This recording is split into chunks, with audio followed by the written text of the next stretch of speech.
স্বামীর পকেট থেকে না বলে টাকা নেওয়া জায়েজ আছে কিনা? এই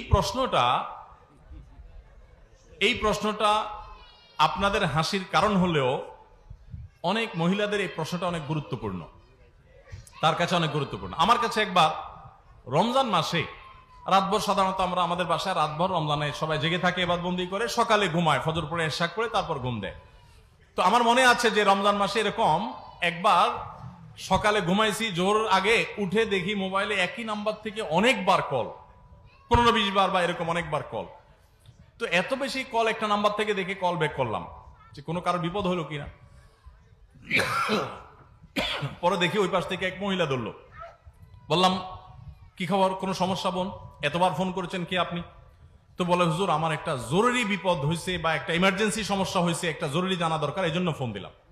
তাই আমি বললাম, জরুরি তো বুঝছি, নাহলে এতবার কি ফোন দিয়েছেন, বলেন কি বিষয়। তখন বলল, হুজুর বিষয়টা হলো স্বামীর পকেট থেকে টাকা চুরি করা জায়েজ হবে কিনা। তো আমি বললাম, এটা জরুরি মাসালা হলো যে এটার জন্য এতবার ফোন দিছেন? আমার স্ত্রী পাশে ছিলেন, উনি শুনলেন। শোনার পর আমার স্ত্রী আমাকে বললেন, শুনো, তুমি সবকিছু নিজের মতো হিসাব করলে তো হবে না, ওই বেচারির জায়গায় তুমি চিন্তা করার চেষ্টা করো। সে হয়তো তার স্বামীর পকেটে জীবনে কঞ্জুস বেটা, হয়তো কোনোদিন টাকা পয়সা পায় নাই, আজকেই হয়তো চান্স পাইছে, এখনই তার মাসালার উত্তর দরকার। তো এটা তার জন্য ইমার্জেন্সি, তোমার কাছে এটা নাথিং হতে পারে। তো আপনারা হাসলে কি হবে, অনেক মহিলাদের কাছে এটা গুরুত্বপূর্ণ, কারণ অনেক কঞ্জুস স্বামী আছে, হাত খরচের টাকাও দেয় না, যার কারণে বেচারি চুরির চিন্তা করা ছাড়া উপায় থাকে না। যদিও এখানে বেচারিরও দোষ আছে। দোষ কি?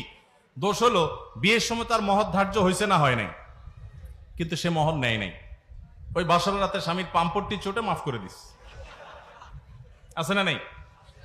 আমার দেশে মেয়েরা এত সোজা, শুধুমাত্র একটু। আর ছেলেরা এত পরিমাণ বাটপারি জানে, বাসর রাতে বলবে, ধরবে মহর 10 লাখ 20 লাখ, এভাবে বলবে, দেখো মহর তো এখন মুরব্বীরা ধরছে 10 লাখ এত টাকা, 20 লাখ এত টাকা, এখন আমি তো এখনো উপার্জন ওইভাবে করতে পারি না, অল্প স্বল্প ইনকাম, আর এই কদিন পরে ইটালি চলে যাবো, টাকার অভাব হবে, সবই তো তোমার। আর এই বোকাশোকা সহজ সরল মেয়েরাও বলে দেয়, ঠিক আছে, আরে টাকা দিয়ে কি হবে, আপনি বাদ দেন, এগুলো লাগবে না। তো তুমি মাফ করে দিছো তো? হ্যাঁ আমি মাফ করে দিছি, শেষ। এই চান্সে ফেলায়া মেয়েদেরকে বোকা বানায়া এই বাটপারি করে পুরুষগুলা সব মহারণা মাফসাফ করে নেয়। এবার বেচারি মহিলা হুজুরের কাছে প্রশ্ন দেওয়া লাগে যে পকেট থেকে চুরি করে নিতে পারবো কিনা। আপনার চুরি করার দরকারটা কি? আপনি তখন তো নিজের হক নিতে পারতেন, ছেড়ে দিতে বলছে কি আপনাকে? অবশ্য না ছেড়ে উপায় নাই, কারণ মহিলা যদি বাসরাতে বলে যে না চান্দু, টাকা দেয়া ছাড়া কথা নাই, আগে মহর পরিশোধ করো, তখন তো বলবে, বাপরে বাপ, এই মহিলার সাথে ঘর করবো কেমনি, ওই বাসর থুয়া ছেলে পালাবে। আমাদের সমাজে মেয়েদের অধিকার আমরা নানাভাবে বলন্টিত করি এবং নষ্ট করি।